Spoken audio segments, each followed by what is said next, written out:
story about Prince William. He's made a speech he's made part of a speech in Welsh.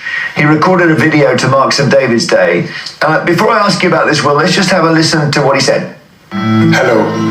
Heddiw, a Ddydd Goel Dawi, rydym yn dod at ein gilydd I ddathlu Cymru, ei hanes, ei diwylliant a'i phobl anhygoel. O'i golygfeydd anhygoel i'r iaith, mae Cymru'n parhau I ysbrydoli. Well, first of all, what was he saying, Will? He was saying happy St David's Day to people. He was saying that today we celebrate everything magical about Wales, which, as someone who gets a little bit annoyed when people kind of describe Wales as a folk museum, I found that a little bit frustrating. But it was a nice kind of general St David's Day message, as you'd expect from any leader. What then is the criticism?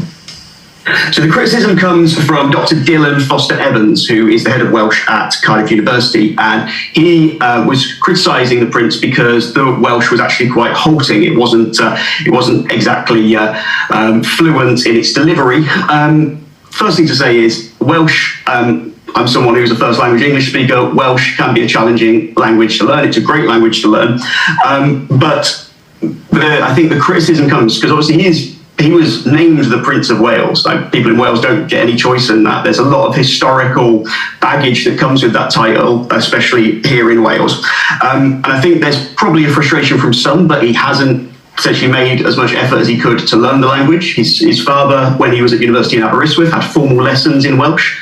But Prince William has just said he's doing Duolingo, which, it's quite nice that maybe you can ask the way to the beach or say good morning, but I think people in Wales, some especially, would hope that he would commit more to learning the language, given that he has been named Prince of Wales. Yeah, and actually Charles did, didn't he? Charles went to as he just said, Charles went to Aberystwyth, was wrenched out of Cambridge, where he was having the best time of his life, having hated school, and went to Aberystwyth and was united with a Welsh nationalist professor there who you would have thought they wouldn't got on, but they became, I think this guy died quite recently, they became best friends, and Charles learned Welsh quite well.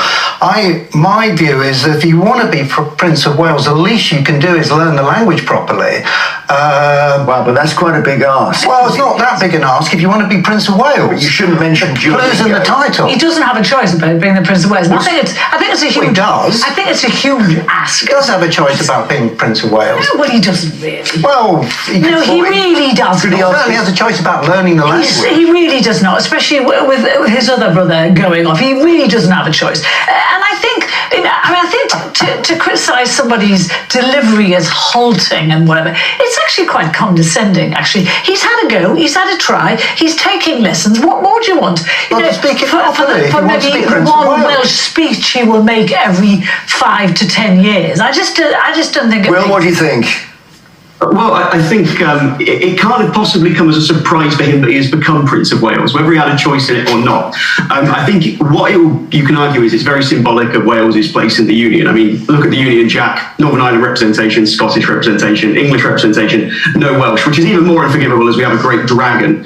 But even if you look at the Royal Coat of Arms, it's got 4 quadrants to it. One is the 3 lions of England, one is the Lion of Scotland, one is the Harp of Ireland, and then the final one is the 3 lions of England again. So we've got 7 lions, but no actual Welsh representation. So I think the Prince of Wales title was originally a title which was taken by Edward I to mock the Welsh. I mean, Charles's investiture was in Carnarvon Castle, which was built to suppress the Welsh. And obviously this is all, in many ways, ancient history, but Wales does do poorly in many ways within the Union. And I think it's not a lot to ask for the person with the title, the Prince of Wales, to be able to at least commit a little bit more to learning. Is it part of your job to report on Wales and Welsh politics and all the rest of it? Did Jeremy just say that at the start of the program? How much Welsh do you speak?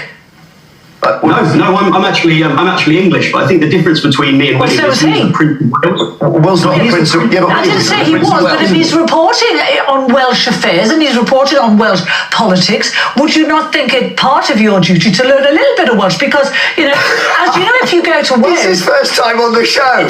But it's very difficult. I think you're absolutely right. In an ideal world, I would learn Welsh. It's something I'm attempting to learn. But I think when you are planning to be the head of state and you're given the the title of Prince of Wales, and your father has managed to learn it, and I would suggest that William is of means and probably able to commit to some Welsh lessons, I don't think it's a big deal to ask him to be able to speak. I agree. Do you not think he might be a little bit busier than a lot of people, and that to commit himself to however many hours a day to learn one of the most difficult languages on the planet? He has tried. But also, why is William busier than a lot of people? I don't know. Because he is. Is he? What do you mean? Why is he? Because Well, he is. He has a number. He has appointments every. Listen, I'm not a big If you're royal, you William decide what fan, you do in but the they morning. do have commitments every single day of their Okay, life. all right. Yeah, maybe. I mean, he can take mornings off to learn Welsh. Could he? Well, I think so. Yeah. If you're royal, you don't get told what to do. That's the whole point of being nearly king. You tell everybody else. Now, you were also saying, by the way, you don't like his beard. Let's get this out of the way. I really don't like the beard. I think it looks scruffy. I think the beard, the jumper with this photograph, the beard, the jumper with the shirt. I just think it looks. Well, I'm worried about our great cameraman, Rich Everson here, who Yes. has a Prince William. Rich, where are you? We need to see Rich here. Right, okay. I know he can't film himself. But what is wrong with a gentleman with that kind of beard? Well, the thing is, as we've just pointed out, Rich is not the Prince of Wales. Left of frame. He's not the Prince of Wales. He's not on a formal job. He's behind a camera. That's the point. Wills is in front of the camera, looking a bit scruffy. And he just doesn't suit it, I don't think. What's wrong with that? Look at that. What? What are we looking at? Well, Rich's beard.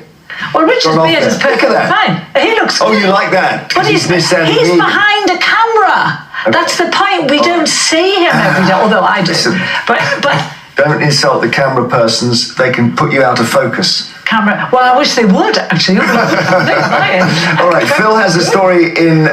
Hello, squad. Welcome back to Royal Sussex Squad, your go-to space for dissecting royal drama with truth, wit, and a whole lot of a Sussex love. Now, before we dive into today's topic, make sure you hit that subscribe button and show some love with a super thanks if you enjoy this content.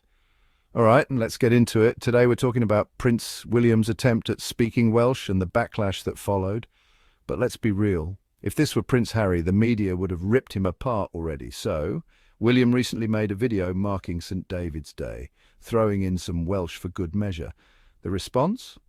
A mix of polite applause and justified criticism. Dr. Dylan Foster Evans, a head of Welsh studies at Cardiff University, called out William's effort as halting and far from fluent. And let's be honest, he's not wrong.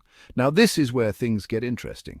As the so-called Prince of Wales, William holds a title that carries heavy historical baggage. Wales didn't ask for him to represent them, but if he's going to carry the title, the bare minimum would be to make an actual effort to learn the language, right? Let's take a trip down memory lane. When King Charles was in university, he had to take formal Welsh lessons. Fast forward to William. Apparently he's casually learning on Duolingo. Excuse me, the future King of England, carrying a title forced upon the Welsh people, and the best he can do is a language app? Spare me. But here's the real kicker. When William is called out for his lack of fluency, suddenly the media rushes to his defense. It's condescending to criticize him, they cry. He's trying. But let's flip the script. Imagine if Prince Harry was in this position.